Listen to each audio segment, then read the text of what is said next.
Hello everybody, I am bringing N'Zoth Jade Rogue back.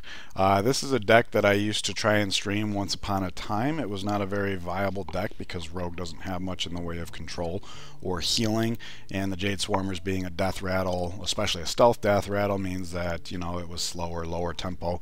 It was hard to make it viable. And I wanted to kind of look at it again because my roommate and I were reminiscing recently about how much fun I used to have with that. I've been hitting Legend on the standard ladder pretty early in the month lately, so I've had a lot more time to fool around on the wild ladder. And I checked out what was going on. Solemn had a list and Raffle had a list, and I liked them, but they were both very weak to aggro, which there's quite a bit of out there. So I thought, what if we had a deck that did a good job of fighting for the board in the early game and a bit of card draw to kind of get to the end game a bit more consistently? And I think I've found a good list. I've played a lot of games with it, and very interesting outcomes. You can outlast any slow deck easily. Aggro decks, you can usually fight for the board fairly well. I am going to be including some games here, so you can check out some examples of that. So let's just get a breakdown of how we do that. And it's done primarily through the stealth package. This is primarily to activate Greyheart Sage. Jade Swarmer is already a stealth.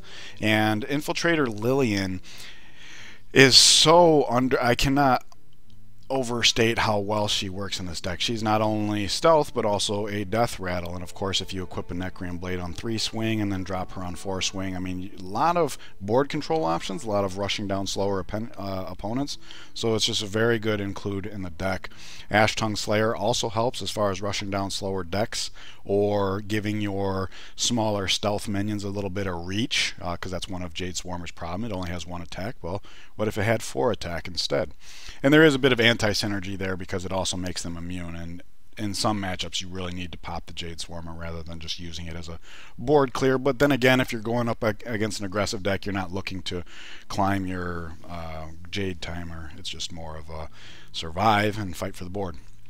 My recommendations are to always mulligan for your card draw. You've got Cavern Shinyfinder, Dirty Tricks, and Greyheart Sage. Cavern Shinyfinder only draws weapons, so you should always be playing it if you have the mana to do so, and Necrium Blade's still in your deck regardless of what the following turns might look like. Thin out that deck, because with this amount of card draw, in my experience, if you play it, leaning towards the card draw wherever possible, it's pretty consistent at having turn 10 with N'Zoth in hand, a Shadowstep, and a Togwaggle Scheme, and that basically gives you infinite. We've got Zilliax and Khartut Defender as both healing and defense. It actually works pretty well. I did have a game last night where having Zilliax right when I needed him to was the only way I was able to turn that into a win. And then of course Khartut Defender, being a death rattle, comes back with N'Zoth, which means N'Zoth being a low tempo play in and of itself on that same turn to produce taunts, double taunts at that also heal you, is a great way to stay in the game. So that's about it. I just want to add that Pharaoh Cat is in here, and that's mostly because if you look at our curve, it's very low. You need that card draw going on, and depending on how the games go, between turn 6 and 10 can be a little slow. Pharaoh Cat can help to fill that in. Anyways, I've included some games, so enjoy. Let me know what you think. I'll probably be playing this more, and I'd love to share what I run into with you guys, so enjoy.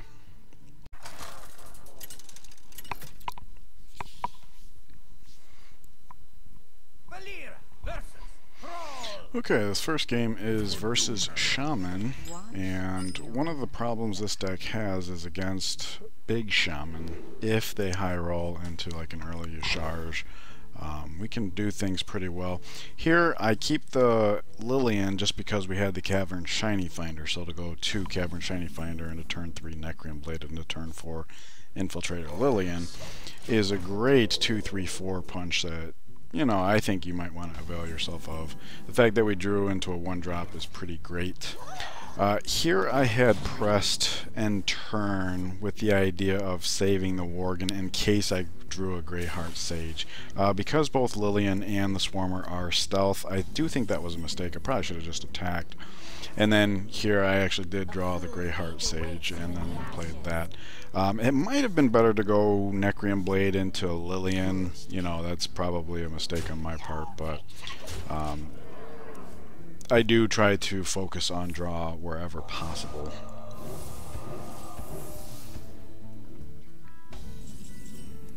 Okay, and it is important to point out that the devolving missiles did not hit the Cavern Shinyfinder simply because the Cavern Shinyfinder ends up putting in a good amount of damage over the course of the game. Here again, you can see I played the secret to focus on card draw. It might not have been the strongest play, so take that for what it is. Although when I saw he got the Kel'Thuzad, this is one example of one of the ways in which the deck can really shine. And incidentally, one of the reasons why I want to focus on card draw. You want to have as many options as possible, because one of the weaknesses of this deck is that it doesn't have much in the way of like mana cheating and things like that. And it seems like some of the more effective decks take good advantage of that. Okay, we get hit with not only a devolve, but a particularly bad one. The 0-3 is not only useless to us, but actually works against us by diluting our deck. And then of course the other one is dormant, so we just can't use that at all. But here we get to see how the synergy between the Necrium Blade and Lilian works out. In this case, it helps us to rush down the opponent. Now here we see the opponent high rolls Yasharj, which probably isn't going to be enough. But then he coins out another devolve, and it looks like we're really hurting. Plenty of card draw this game, though. And I don't know if you can see lethal here. I didn't at first. In fact, I didn't see it until I was actually in the process of executing it. But it had been a while since I had seen that particular legendary, so I checked it out and realized I had the Jade Shuriken in hand, so I figured, okay, this will allow us to at least take down the top body of the Colossus. But then as I was playing, getting it down to 4 health, I realized, wait, the enemy's at 4 health, and I almost lost that game. But it's a good example of winning against Big Shaman. That's incredible.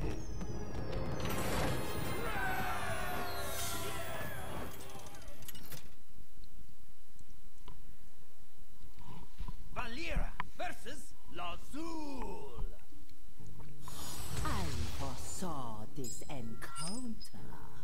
Watch your back. Here we just mulligan the Shadowstep because the 1-2 punch there pretty much puts us on deck to be applying 6 damage per turn starting on turn 2. In the shadows.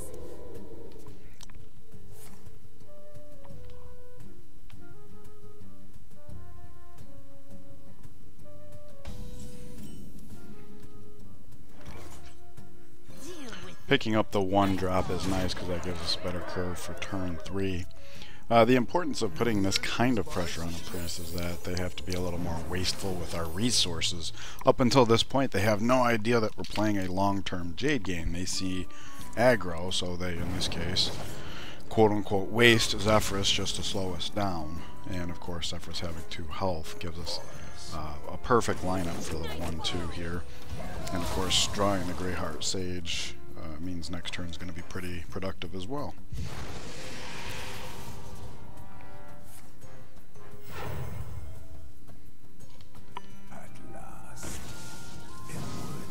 The coin into Kazakus was a big surprise. I would think the opponent would have wanted to save Ray's dead until they actually had 2 minions in their res pool. I don't know why they were afraid that they wouldn't hit Zephrys if they didn't cast it first.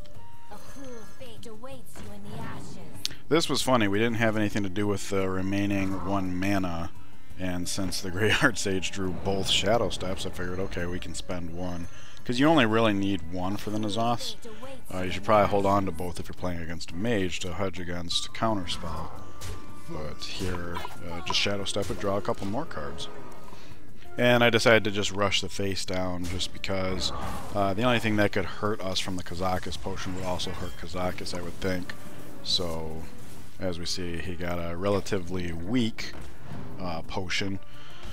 However, at this point, we are at a place where we can no longer truly just keep rushing the opponent down. So getting a couple of value trades here I don't think is a problem.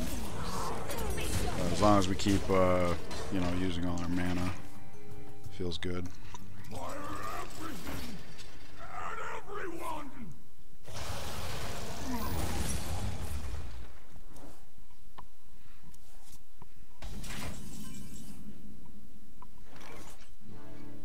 Okay, with the N'Zoth in hand, I think we could have just as well played the Khartut Defender here. But since he had a minion that doubled up on damage to minions, and we weren't low on health, I figured we had plenty of time to get rid of the Khartut Defender.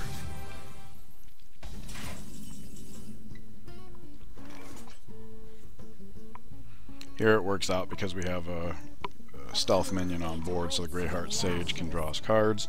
We're doing real good with the card draw. And we draw into a little extra reach, which helps us kill off Reno. Not that I think we were at any risk of getting duplicate Renos going on, especially with them already having Castaways dead. But nevertheless, do what we can. We're playing the long game. We can afford to do pretty much whatever we feel like. Here we can see with deck tracker that there's still a Necrium Blade in the deck, so I just play that. And then of course we play the one that we just drew, so as not to signal the fact that we've got two. And yeah, we'd take a little face damage here, but we already know that we not only have the Khartut Defender, but we will eventually have infinite N'Zoths, so no problems there. Here, I can't really tell if it was right or not to just pop the Necrium Blade for the extra Jade counter. We're not really in a position where rushing down the enemy is an option, but nevertheless getting the extra body on board happened to prepare us for what came next. The opponent sets down their Bran and gets a lot of doubled up battle cries here.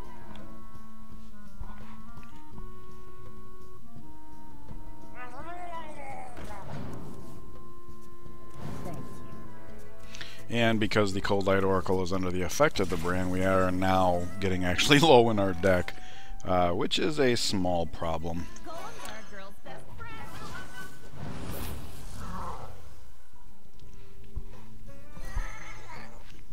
So we just use this opportunity to get our Jade counter up.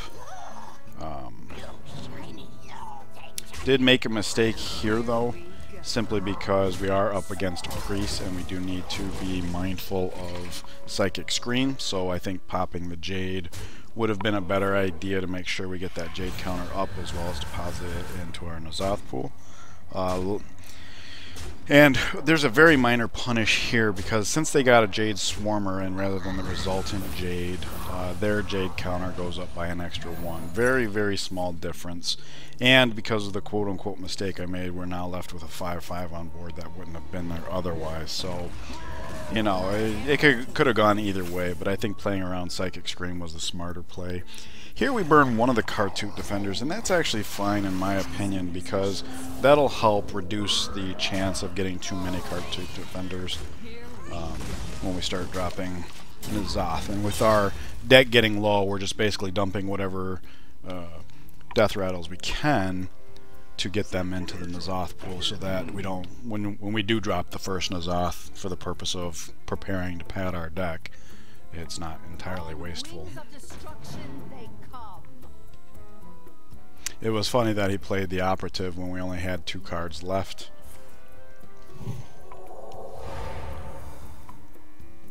Yeah, the Wave of Apathy was unfortunate because it meant there wasn't an easy way to meaningfully dispose of our death rattles here.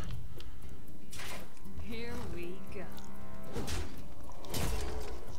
And I think this was a bit of an error. It was probably better to clear off one of the other little minions before smacking with Lilian. But it turns out to not much matter anyway, so we didn't actually need to clear the Draconite Operative.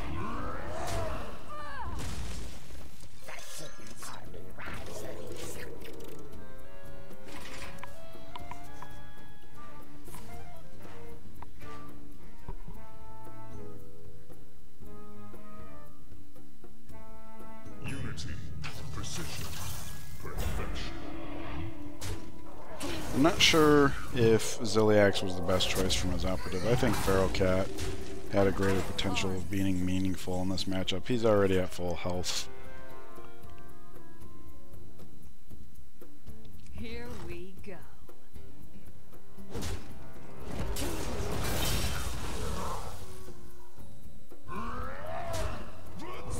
Here I choose not to pop the Jade Swarmer just because we are low on health, so I wanted to make sure we got a Khartut Defender or two. And there we go, we have the discounted N'Zoth in hand, so it's just a matter of looking for an opportunity to put him down and start padding our deck. Here I thought the opponent had given us lethal, but the follow-up Shadow Word Ruin saves his butt for at least one more turn.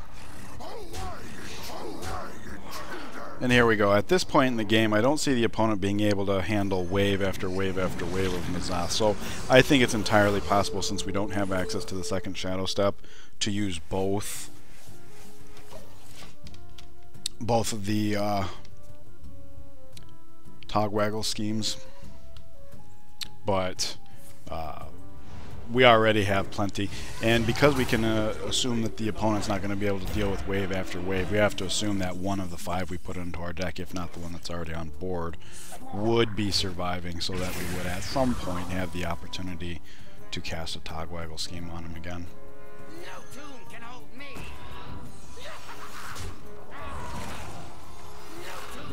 Or even at this point, if they manage to clear off every single N'Zoth for the rest of the game, maybe there's a residual, Aya that we could just scheme instead.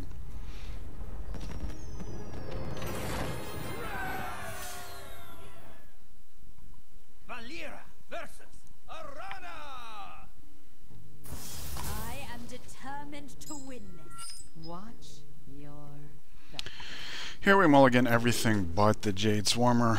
However, being that our opponent's a Demon Hunter, I think hard mulligan for a 1-drop might be more appropriate, with the exception of maybe like a Cavern Shinyfinder or even Greyheart Sage.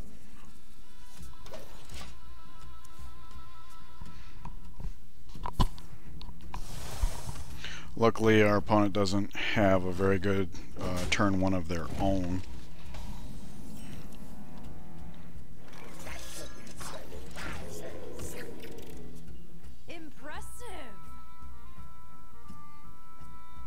Guess we surprised them with running Jades at all.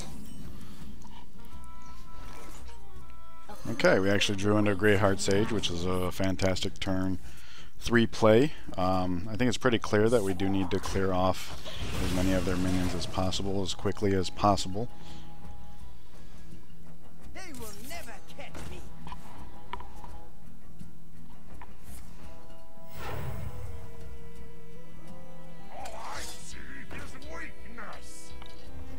Here, the Satyr Overseer's a big problem. I think our opponent was anticipating we'd trade the 3/3 into it.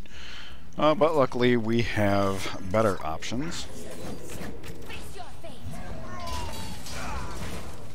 And as you can see, even though they're putting out multiple minions per turn, we're going toe-to-toe with them pretty effectively at this point.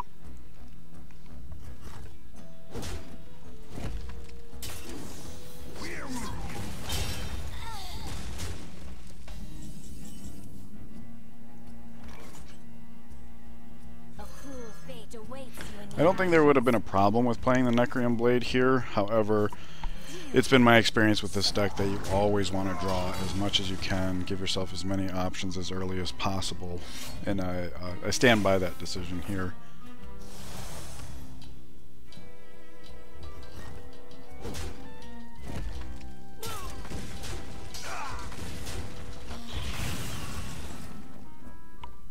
And now, thanks to the fact that we did have a pretty preponderant Jade early game, we're kind of just running away at this point. We've won the board, and with significant follow-through. I was actually kind of scared when I saw the Spiteful Summoner come down, but yep, nothing there.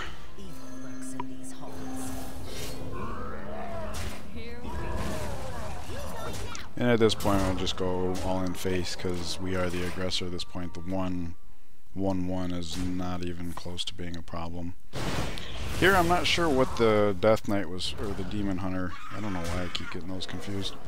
I don't know what they were thinking, including that card in their deck, but I don't know.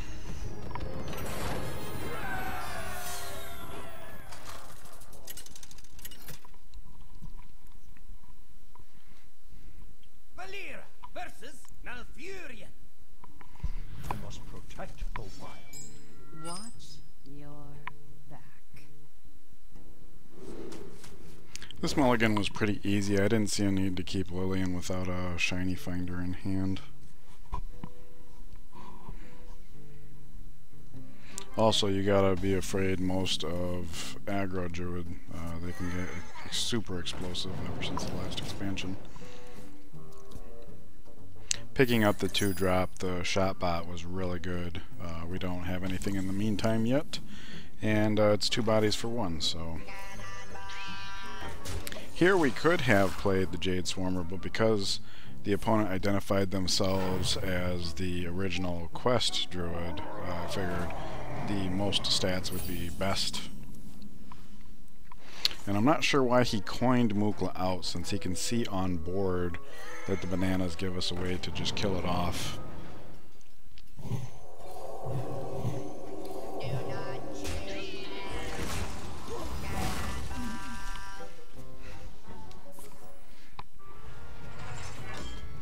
Yeah, see, having a Ferocious Howl follow-up means the coin was probably wasted.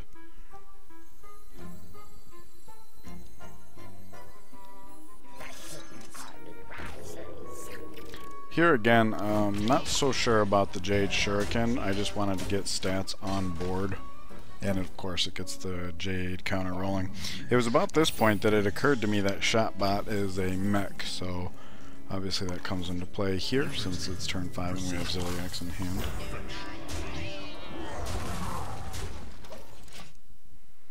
Here I don't attack with the Jade Swarmer because having a stealth minion on board could be beneficial if we draw a Ashtongue or the Graveheart.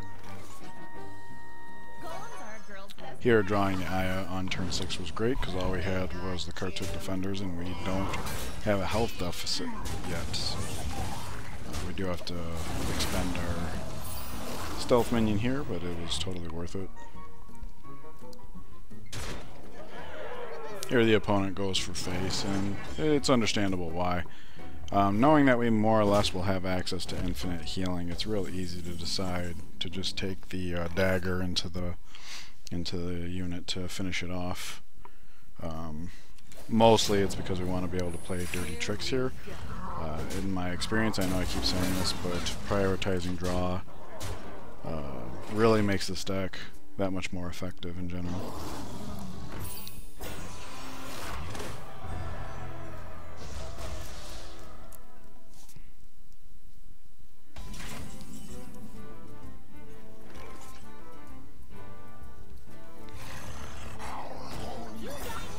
Now we definitely need the healing because we are down to 11 health, and that's a little uncomfortable given the nature of what we're up against. I would have assumed at this point somebody playing that quest would play Overflow or something to just draw a bunch of cards so that they could just... well, maybe not here. I forgot you actually have to play the quest reward minion to change your cards to 0. I just thought they would have more draw than they do. Here I equip the Necrium Blade because we have the mana for it, but I don't feel comfortable actually driving my face into that 8/8 at this point, so we'll just wear down the charges with the intention of scoring some healing off of it. Now when I saw the Witching Hour, it never even occurred to me the old Hadronox deck, but obviously I was happy to see that we got to draw some. However, the duplicate Winged Guardian here is quite the problem, so unfortunately I have to use some face damage to actually heal up a bit more. We get to play some dirty tricks here. In time, you too will bloom.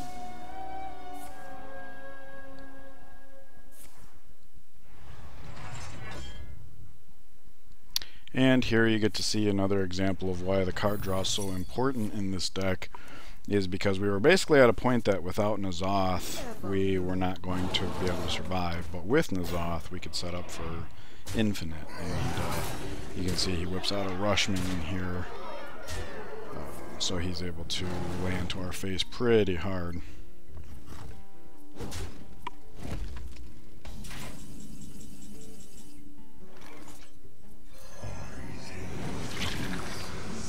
N'Zoth first here, just to make sure Lilian isn't in the pool to maximize our Khartut Defender, because we need the healing. And I was so pleased to see that against odds, the Lilian actually kills off 2 whole minions.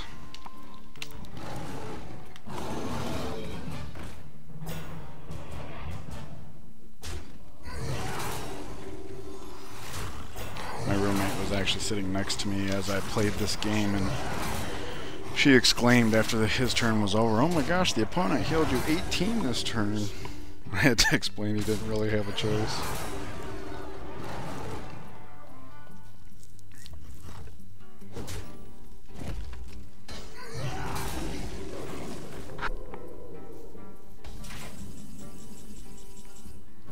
Now here I make a huge mistake that almost cost me the game. I decided to go ahead and do the first Togwaggle scheme, but then I went and got greedy by not playing the other one. And if you've seen the deck we're playing against before on the Wild Ladder, you know that it's not over. It's far from over. Now obviously he's playing with a great deal of beasts, so Hadronox isn't as big of a threat. But it had been long enough since I had seen the deck that I had kind of forgotten about Hadronox until now. And then I was like, oh crap, I should have played that other Togwaggle scheme. Because we still had a good number of cards in our deck, and as you'll see by the way the game plays out, we kind of needed to have N'Zoth after N'Zoth after N'Zoth. So I really should have spent that extra 1 mana to just put in the other Togwaggle scheme rather than trying to get greedy. Because realistically, the first Togwaggle scheme, in theory, gave us enough N'Zoths to win the game, but it's not just about having the number we need, but having them when we need them.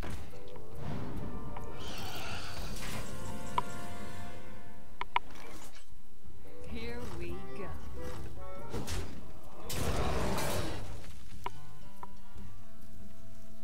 Now here I make a big mistake. I knew with Taunt down that we had to focus on the Hadronoxes, and I was noticing the biggest Jade was 6 and his Brutalis, I think it's called, had 6 health.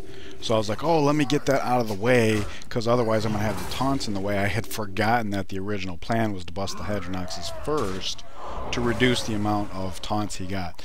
So this misplay actually becomes quite costly, because a lot of what he's getting back is Winged Guardians, and that, I mean, obviously, the fact that it's reborn is a huge problem.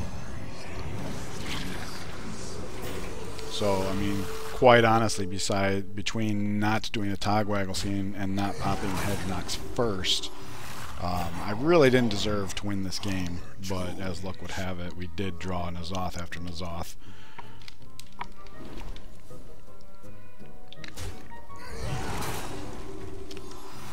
Which is actually kind of impressive, because if you look at the numbers right now on the deck tracker, we have 7 N'Zoths in deck and 18 cards in our deck, so slightly greater than 50% chance, which, you know, I mean, that's split. We have almost as much chance to fail as we do to continue to succeed, so...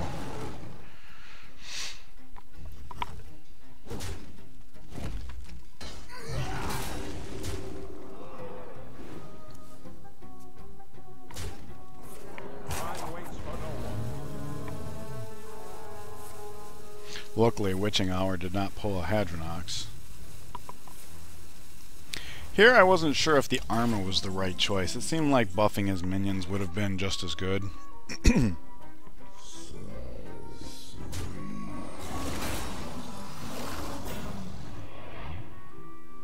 bones and ashes.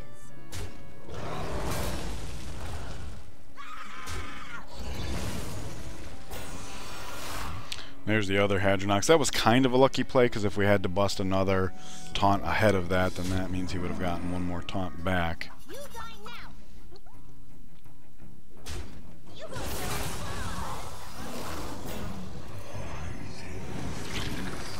I think here my thought process was, if I get the N'Zoth down and the only death rattles are Khartuts, then I'm free to swing my weapon.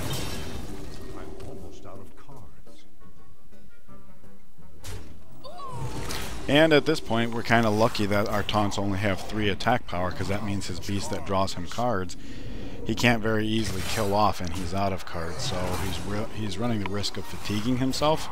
I don't know if he realized that, and that was the reason why he chose the armor instead of buffing his minions. If that was the case, then perhaps he made the right play. Now, I was really surprised to see the Malorn. Keep in mind that Beast draws him 2 per turn, so Malorn doesn't keep him perfectly safe, and he's the one that has to keep the Malorn killed over and over again. So he has the potential for infinite, but it's not perfect, so I wasn't too worried about it, but it was an interesting curveball at this point in the game. Now, luckily, we draw one more N'Zoth, because we needed exactly that to kind of be in a position to win this. And because I didn't play the other Togwaggle scheme, I was really... the odds were against us, so... but it worked out in the end, thankfully. I definitely learned my lesson. I will not be making that mistake in the future. Now, the difference would be if I had another Shadowstep in hand, obviously, because that gives you the second opportunity to play a discounted N'Zoth.